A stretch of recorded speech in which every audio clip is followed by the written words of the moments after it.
right? The plays he's been able to create in the last 2 games have been absolutely magical. So we'll see if he can make those magical plays happen again here with a composition that's built to counter the assassins. Ladies and gentlemen, game number 3. Cambodia with a chance to equalize, starting with their first game. Or will it be Philippines who just takes a clean sweep?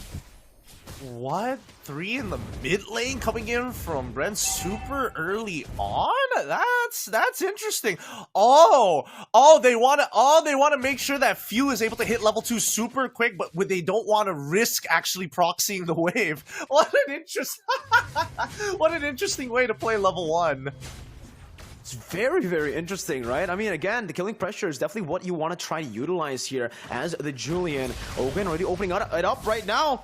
Who gets it? It's actually Kyle Teasy, I believe, who takes it there. Or one of the Filipino members was able to actually take it. It should just be Kyle Teasy who took it with the retribution earlier. Now enhanced chain as well. CCAT already chunked really low. And that level 2, quick level 2 really has there's a lot of benefits to it as a Julian. Maybe if you're on a Iesf, you don't want to do this, but on a Julian, getting level 3, you have all your abilities up, right? So again, that power spike comes in super early, and that's what they were doing so that he can actually have more pressure in lane. Yep, clear up these waves immediately. You're looking for Estes. He is free food for you. If you get his flicker out, you know he's not gonna. If he recalls early, he's not gonna hit level 4 in time for the neutral objective. And I think that's what the Philippines are looking for, but there's so much denial of information, right? Cambodia also recognized that this could be a weak point, so they're purposefully not showing D7's face anytime soon, but they will meet in the mid lane right now.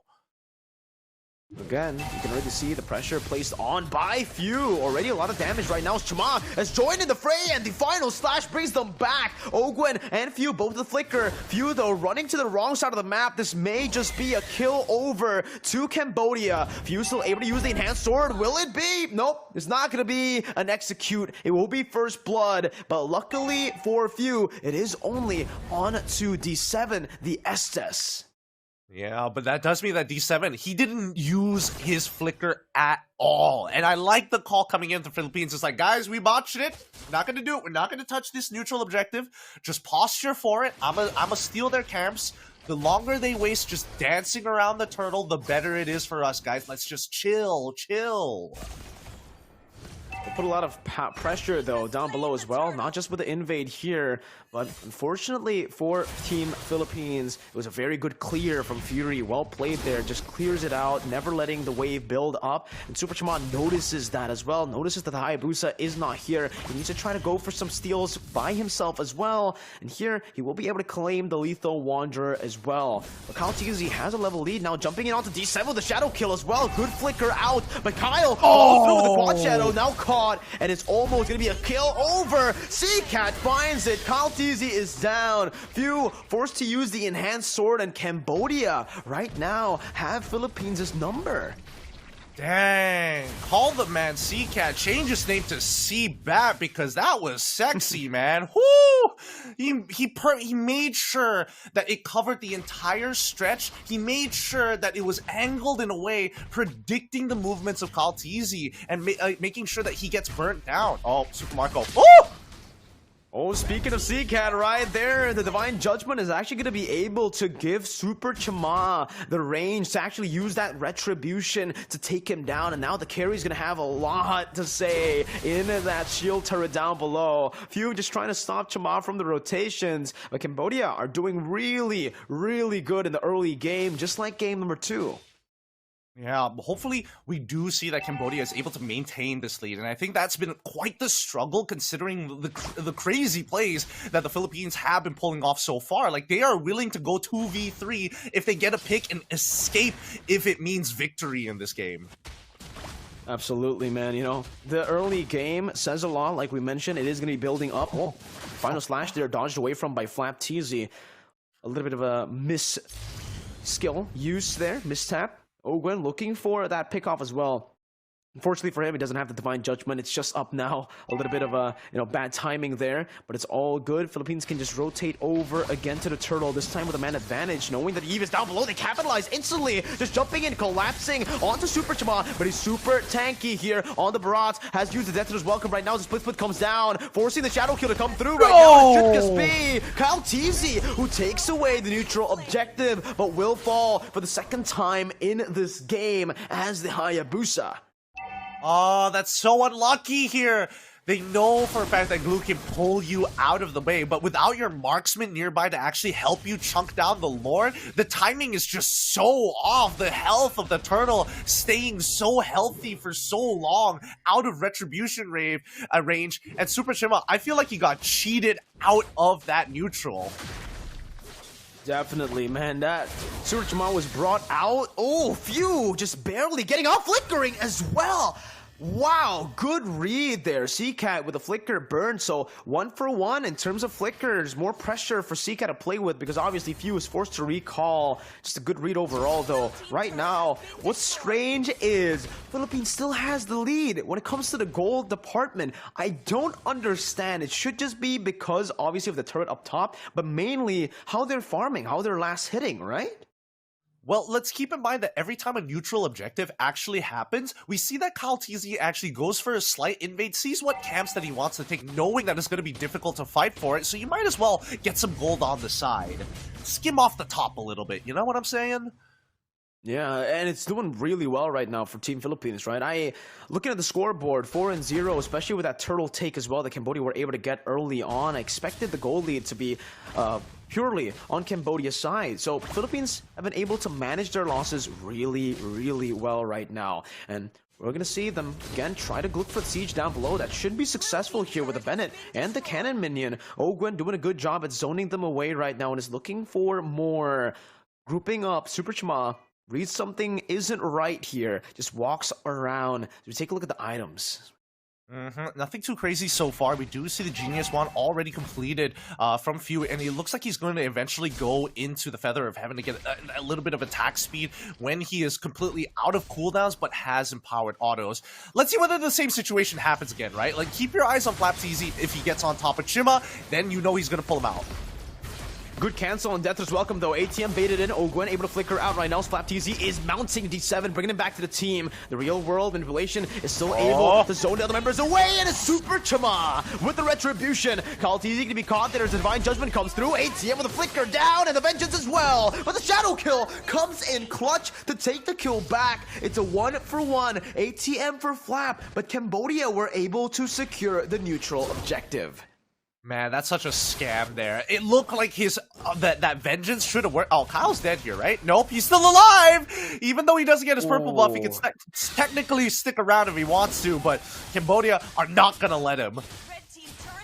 Again, good oppression here. Good capitalization as well of the neutral objective and the kill take there. Cambodia are able to get another turret so that the gold lead will maybe start to grow, because somehow Philippines are still holding on to that gold lead. Finally, it goes over to Cambodia, but it's only like 100 gold lead at this point, and it's still even, which is absolutely crazy considering how many structures that Cambodia have gone in the mid lane and even the neutral objective. Yeah, that's the thing, right? Cambodia, in terms of the way that they're managing their resources, like, they have to stick as 5. They can't just go by themselves into the side lane, and we know that, we know for a fact that D7 has a really vital job. He can't be the one going into the side, so ATM has to do it, but even ATM recognizes that he needs to push people back into the CCat alt, and they all have to be together to make this machine work. Okay, real world inflation coming down, but Bennett's rage as well. Ogwen able to find a Divine Judgment onto ATM to stop the CC from happening. You think that maybe you want to use the Divine Judgment on the Yi, but in that particular position, it would have been really good to go for the Arlet. Now even a dodge away where they have sword over to Deathless Welcome as Flap TZ mounts Super Chama. They're able to take him out, and Super Marco picks it up, gonna be able to take another turret as well. Meanwhile though, Cambodia do not stand idly by. They also get a turret down below. Yep, and this is what I'm talking about. The Philippines are spreading out their are trying to spread out their resources and are extremely efficient. But at least Cambodia have started to pick up on this, right? They're splitting themselves up, and obviously it's not ideal that they lose members, but at least they get structures on the opposite side of the map. Okay, 5TZ once again in the front right there, popping a split, buying a lot of time. No Super Chuma. This is a very risky attempt to steal. And Philippines read that out, just instantly bursts out the Lord, backs away. No team fight, no overcommitment here. And Philippines, 2,000 gold ahead now, despite only having 4 kills in this game, losing the kill department. Yeah, and Kyle right now, he's kind of huge. He's been maintaining this level lead over Chima the entire game. The early game, they were dead even, and we saw that Super Chima was able to get at least 1 level, and then he dies, and from then on, he's just been struggling. Easy. He's too far ahead at this stage of the game. These neutral objectives are very difficult for Super Chima to actually walk up to, considering that Flapteezy keeps splitting. Again, it's going to be the isolation here. D7 brought to the bed, its rage, forced to use the Blessing of the Moon Goddess. Now it's still Flapteezy onto him. ATM is waiting for the chance to go for the final slash right now, but Flapteezy is able to flicker out to safety. This fadeaway comes through. Flap will fall to the basic attacks of Fury. No trade backs just for now, but the turrets will certainly fall in the mid lane and even in the top lane. With the Lord coming down, they're going to have to try to micromanage it, and this will definitely be Philippines who takes all the tier 2s. And this is perfect for them. This is perfect. At least they've kind of set themselves apart from the Cambodians, and now they've created an entire area. Walk out of your base, this is a kill zone. And now for people, and especially for Kyle Teasy, he can now start going for flank plays. Ogwin can start going for ambush plays in the bushes. I thought for a second that Super Marco flickered there, but he was just switching weapon, thank God. Yeah. Teasy finishing up his build, and now that the neutral objective is still on cooldown, right? 76 more seconds, this is where the Philippines is going to starve out Cambodia.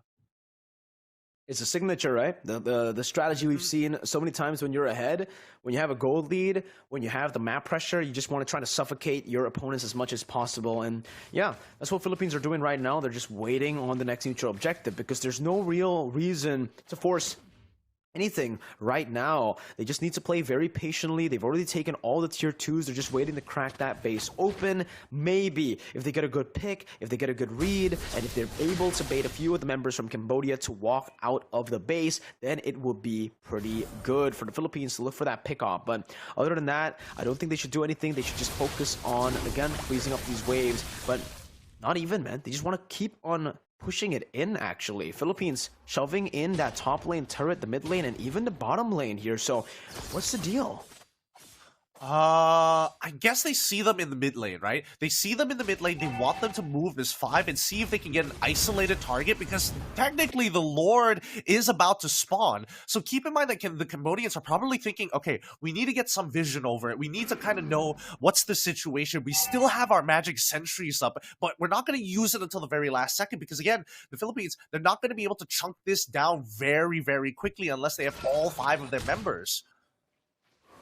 Good slow push built up in the top lane there. It is going to be crashing down with the next wave coming in, and that should actually force one member to go over, and it is forcing ATM. A good pull as well from the rest of the team Philippines here on the Lord. ATM versus Few. Few's actually winning in this 1v1, and this is what the Julian actually gives to your team, right? A whole lot of that pressure when it comes to the duels.